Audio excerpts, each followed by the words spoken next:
warahmatullahi wabarakatuh. Kami dari kelompok 3 akan mempresentasikan cara mengolah data menggunakan aplikasi SPSS. Perkenalkan, nama saya Muhammad Fauzian Fadila, NIM saya 64240623. Perkenalkan, nama saya Sucinda Sari dengan NIM 64241567. Perkenalkan, saya Syifandra Aulia dengan NIM 64240651. Nama saya Desi Triani dengan NIM 64240997. Perkenalkan, nama saya Naila Zian Fajira Fauzi dengan NIM 64240696. Yang pertama, kita masuk ke SPSS, lalu kita klik ke variable view. Nah, selanjutnya kita namakan per itemnya. Yang pertama, x1.1, x1.2, x1.3, x1.4, x1.5, dan yang terakhir variabel x1. Lalu x2.1, x2.3, x2.4, x2.5, dan yang terakhir kita akhiri variabel x2. Selanjutnya y1.1, y1.2, y1.3, y1.4, y1.5, dan yang terakhir variabel y. Untuk desimalnya kita masukin ke angka 0, lalu kita labelin yang pertama x1.1, x1.2, x1.3, x1.4, x1.5, terakhir variabel x1. Lalu x2.1, x2.2, x2.3, x2.4, x2.5, dan yang terakhir variabel x2. Lalu y1.1, y1.2, y1.3, y1.4, y1.5, variabel yang terakhir variabel y. Untuk measure-nya kita ke scale semua. Lalu kita klik ke data view. Setelah itu kita copy dari Excel data-data questionnaire kita dan ditempel ke data view.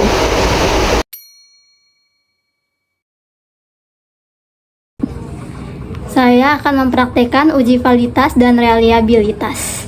Pertama-tama saya akan mempraktekkan uji validitas. Untuk uji validitas, klik Analyze, lalu klik Correlate, lalu klik Bivariate. Lalu masukin semua variabel X1-nya ke dalam kotak variables atau pindahkan ke kanan.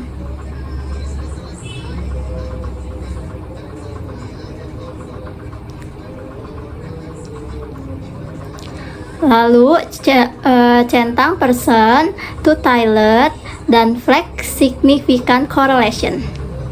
Lalu klik OK.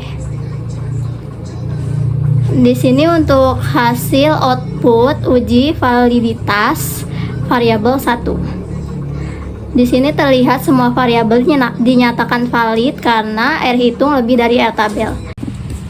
Cara membandingkan R hitung dengan R tabel adalah kita bisa lihat R tabelnya di sini dan DF sama dengan N dikurang 2. N-nya itu jumlah responden kita ada 32, maka 32 dikurang 2. Kita bisa lihat di kolom 0,05 karena jumlah variabel kita ada 2.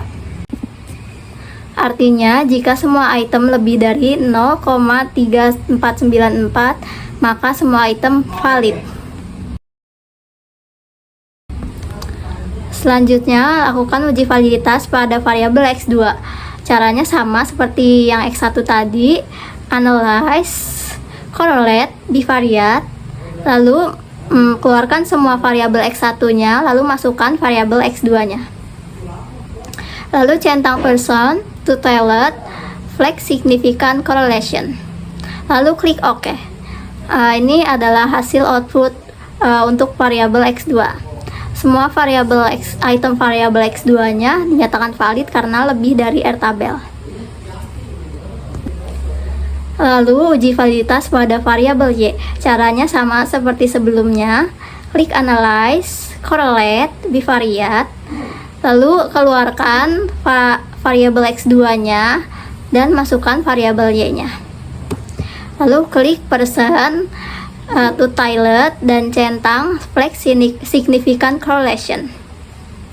Lalu klik OK. Sini hasil output variabel Y semuanya dinyatakan valid karena R hitung lebih dari R tabel. Selanjutnya uji reliabilitas. Pertama klik analyze, lalu klik scale, lalu klik reliability analysis. Lalu masukkan variabel 1 ke items, lalu pilih yang alpha, lalu klik OK. Di sini hasil output uji reliabilitas pada variabel X1. Untuk mengetahui variabel X1-nya reliable, maka bisa lihat Cronchbatch alpha-nya. Jika Cronchbatch alpha-nya lebih dari 0,60, maka semua item reliable. Lalu uji reliabilitas pada variabel X2. Lakukan hal yang sama seperti tadi. Analyze, scale, reliability analysis. Lalu keluarkan variabel X1-nya dari kotak items, lalu masukkan semua variabel X2-nya ke kotak items. Lalu pilih alpha dan klik OK. Ini hasil outputnya sama seperti tadi, semua hasil reliable karena lebih dari 0,60. Selanjutnya uji reliabilitas pada variabel Y. Klik analyze, scale, lalu reliability analysis. Lalu keluarkan variabel X2 dari kotak items, lalu masukkan variabel Y ke kotak items. Lalu pilih yang alpha, lalu klik OK. Untuk hasil outputnya semuanya dinyatakan reliable karena lebih dari 0,60.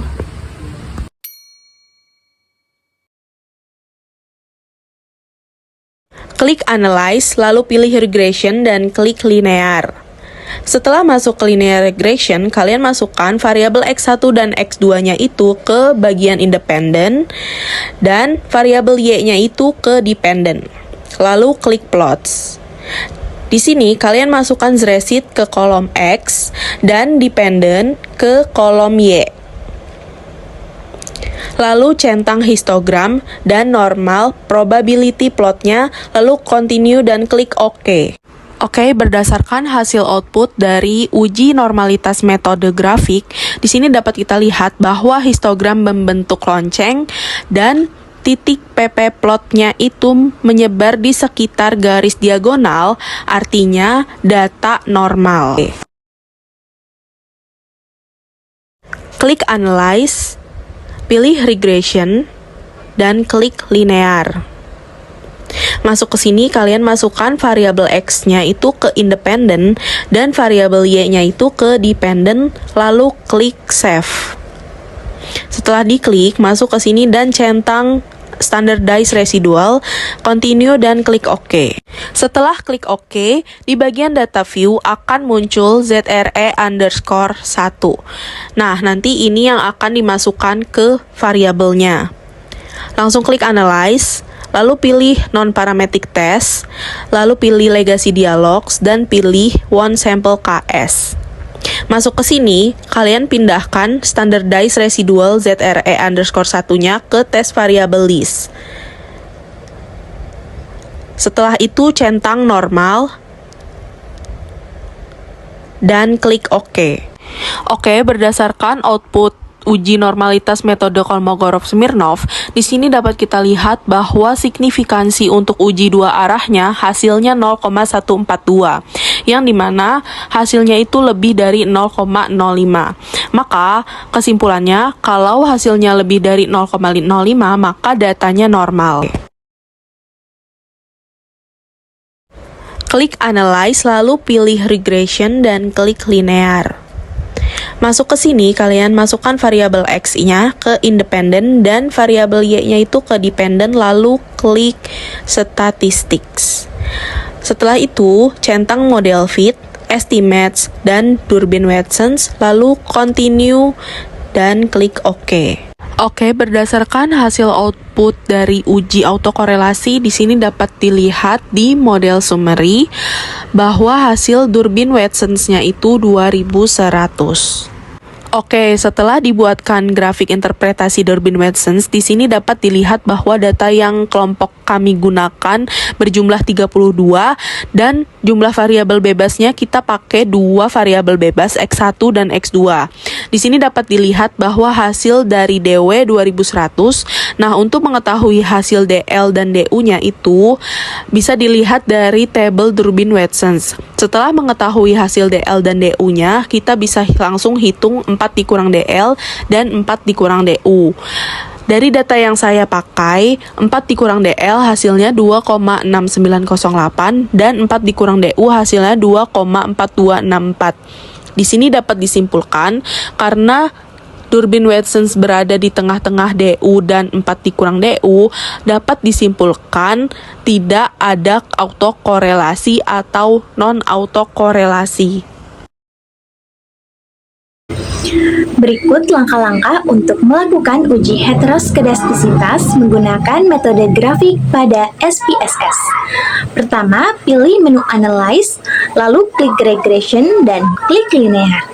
Kedua, masukkan variabel Y pada bagian dependent dan variabel X1 serta X2 pada bagian independence. Ketiga, klik Plots, lalu masukkan sResid pada sumbu Y dan ZBRED pada sumbu X. Terakhir, klik Continue dan OK untuk menampilkan hasil pengujian.